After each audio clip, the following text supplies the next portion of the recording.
Mateo capítulo 6 dice: venga tu reino, hágase tu voluntad, como en el cielo, así también en la tierra. Verso 10 del pasaje conocido como el Padre Nuestro. Y luego dice: el pan nuestro de cada día, dánoslo hoy.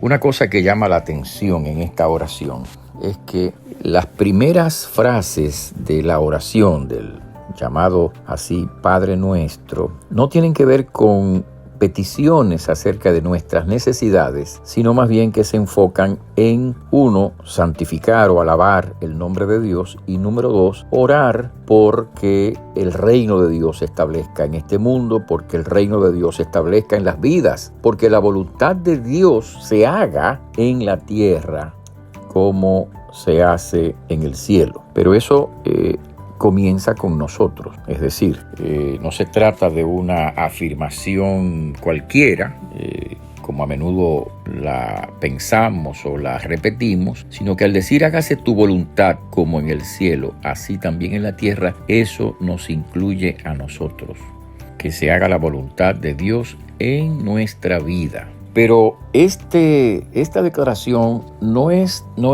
una afirmación, por así decirlo, pasiva. Es decir, no se trata de algo en lo que nosotros no tenemos ningún papel que realizar, sino que en ese hacer la voluntad de Dios, como se hace en el cielo, nos incluimos a nosotros mismos. Que se cumpla tu voluntad, dice otra versión, en la tierra como se cumple en el cielo. Bueno, pues para que se cumpla la voluntad de Dios en la tierra como se cumple en el cielo, nosotros debemos estar incluidos en el acto mismo de la obediencia. Es decir, cumplir la voluntad de Dios significa obedecer la voluntad de Dios, que se haga la voluntad de Dios. Y que se haga la voluntad de Dios no es una cuestión que simplemente nosotros debamos observar, debamos mirar como entes pasivos, como espectadores, como quien está viendo un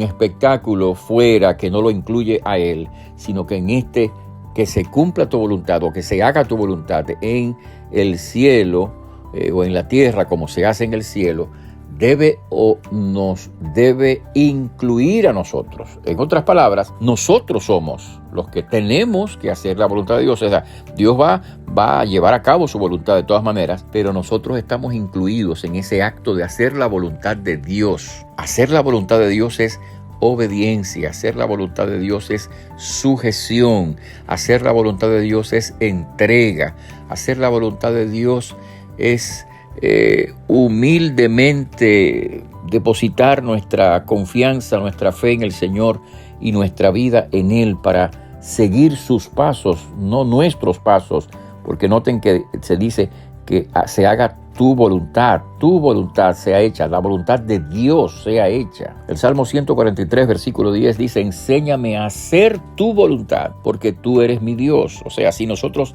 reconocemos al Señor como Dios, es decir, el supremo, el todopoderoso, el que está por encima de todas las cosas, el que es el Señor, o sea, el que gobierna o el que tiene y debe gobernar, entonces Él debe ser también quien debe y tiene que gobernar nuestras vidas. Y en eso nosotros tenemos una participación, y la participación es la rendición de nuestra vida al Señor. Que se cumpla tu voluntad en la tierra como se cumple en el cielo, o lo que es lo mismo decir que se cumpla tu voluntad en mi vida, que yo pueda ser un agente activo en la obediencia de la voluntad de Dios.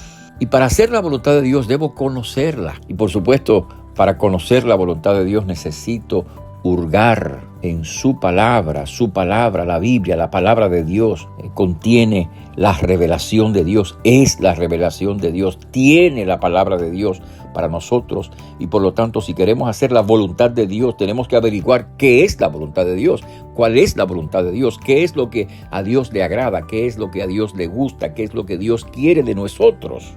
Y entonces ir a su palabra, ir a Jesucristo nuestro Señor y darle nuestros corazones, nuestras vidas, entregarle nuestro ser y caminar dentro de su voluntad. Es a Él a quien debemos obedecer, es a Él a quien debemos de seguir, es a Él a quien debemos de sujetar nuestras vidas. Así que se haga tu voluntad en la tierra como se hace en el cielo, significa que tu voluntad sea hecha en mi vida.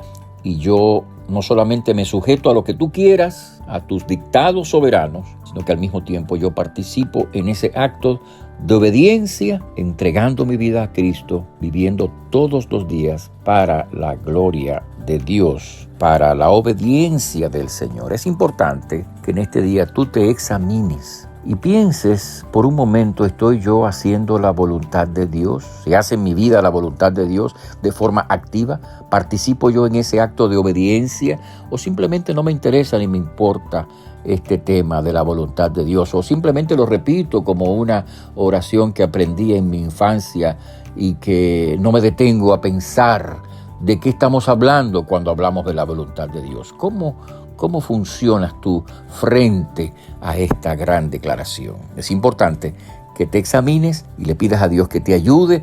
Como el salmista decía, enséñame a hacer tu voluntad, porque tú eres mi Dios y que por lo tanto ciertamente la voluntad de Dios se haga en la tierra como se hace en el cielo, pero eso significa que se haga también en mi vida, porque yo sea un ente sujeto al Señor, dispuesto a hacer la voluntad de Dios y no la mía. Que Dios nos ayude en esa empresa, que Dios te bendiga. Te habla el pastor Freddy Noble, pastor de la Primera Iglesia Bautista Hispana de Manhattan. Dios te bendiga.